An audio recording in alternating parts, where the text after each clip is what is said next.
Welcome to week 3 of Bible Studies for Life. We're continuing in the Gospel of Luke, looking at these stories of Christ. And today we see one that's probably familiar in a lot of ways to us, although we usually, again, associate this one with the Gospel of Matthew, chapter 16. But here we see it in Luke, chapter 9. Before we look at this passage, if you haven't already, please hit the subscribe button. We appreciate it if you do that. Helps our getting the videos out to others. Like it, that helps us also. If you've got a comment or a question, put that in there. Tell us where you're watching from. Appreciate it if you do that. And if you want to share there with somebody else, do that too. If you want to support what we're doing and our teaching and our mission work, you can go to give.exposedtochrist.com right here, and you can support the ministry that we have. Okay, let's look at Luke chapter 9. While he was praying in private and his disciples were with him, he asked them, "Who do the crowds say that I am?" And they answered, "John the Baptist, others Elijah, still others that one of the ancient prophets has come back." Okay, there's a lot of real interesting little things here I want to point out to you. One, he was praying in private, and the disciples were with him. Often Jesus would go off to pray, but he didn't always get to do that. But he still found this time to pray on his own, alone. Move just a little bit away from them, have some time. When he was praying, even though they were around, he was spending time with his Father. Very important. Jesus saw it as important. I guess we should too, right? And then he says to them, "Who do the crowds say that I am?" What are people saying? First one is really interesting, isn't it? John the Baptist. John the Baptist was his cousin. John the Baptist baptized him. Of course, not everybody knew these stories, knew the history. John the Baptist had been beheaded.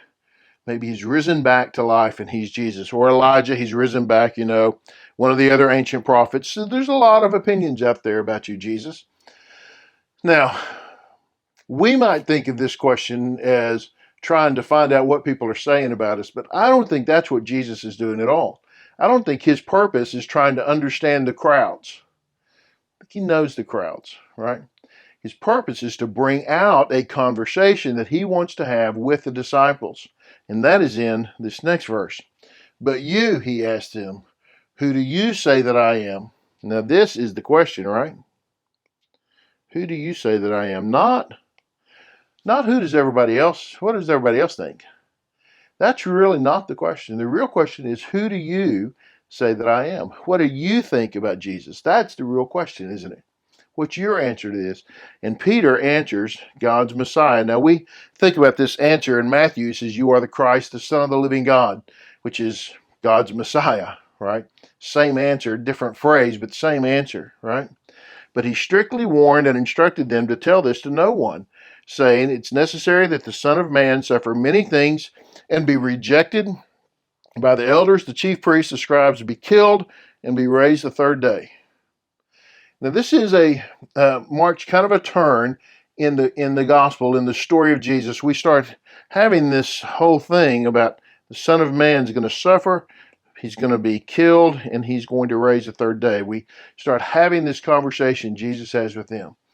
He tells them, don't tell anybody this, right? Don't talk about this. It's not time yet.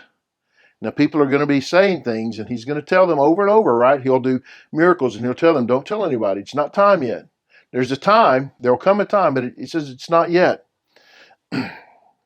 This statement by Peter, we might just think a little bit more. The Messiah, the Anointed One, the Christ, same thing from the first week, right, that we had. He is the Anointed One. He is the Christ. He is the one that God has sent. He is the one.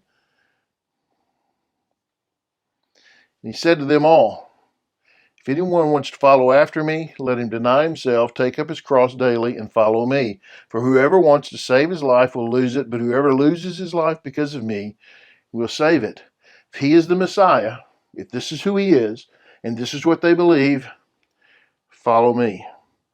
He said, but look, if you want to follow me, and he's already said that to them, right? He's already said, "Follow me, come and follow me. I will make you fishers of men." Follow me, he's told them. And so they're following him. But here it does say, it seemed to appear that he is pushing this farther, right? And he is making a statement to them, not just about kind of walking with him around the countryside, but following in his footsteps. He says here, "I will be killed." He says here, deny yourself and take up your cross daily and follow me. If you want to follow after me, then you must deny yourself. It can't be about you. This can't be about what you want. This can't be about your goals. This can't be about your hopes and your dreams. And it can't be about getting what you want. It can't be, I want to have a little me time. It can't be, well, it's time that I treated myself. It can't be any of that. You must deny yourself. Take up your cross every day. This is interesting too, isn't it? He's not just talking about go be willing to die for me, although that is part of what he's saying. He is saying every day be willing to die. Every day be willing to carry a burden. Every single day, take up your cross. Take up the difficulties of following after. Put up with it daily. Deal with it. Struggle with it. Take up your cross daily.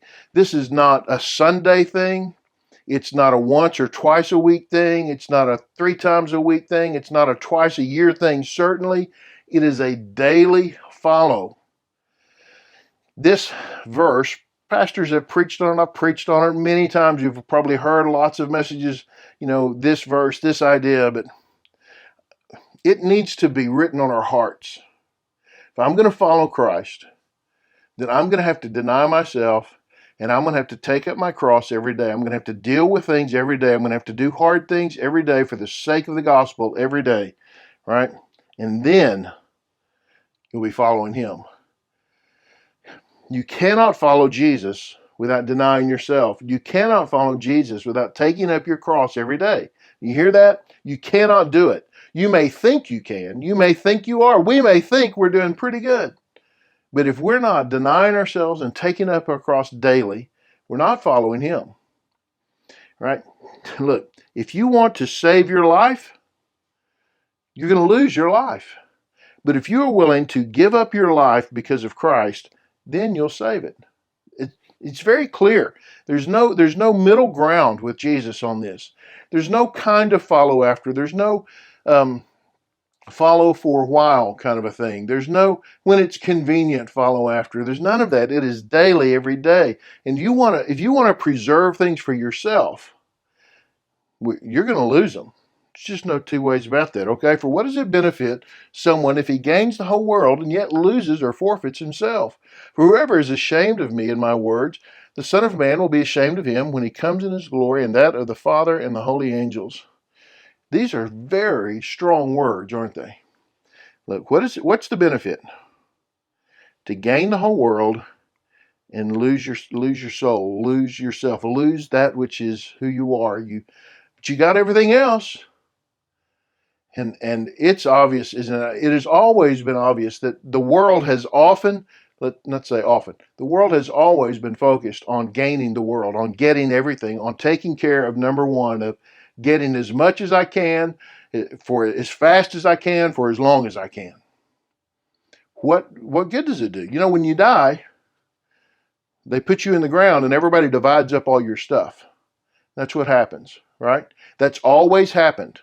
From the time you want to go to the caveman, you can go Adam and Eve, whoever want to go back to, it's always been that way. When you die, they put you in the ground and they divide up all your stuff. You don't take it with you. So what is it good to have all of that if in the gaining of all that you've lost that which really matters? You've lost this. The church, Christians are not immune from this. We're often falling into this trap, right? And Jesus now puts it in this next verse here, verse 26. He puts it in the framework of a person who doesn't want to give up all of this because they're ashamed of Jesus. I don't want to live like that. I don't want to be called the Christian. I don't want to, I don't want all that. If you're ashamed of me, he says, well then, I'll be ashamed of him.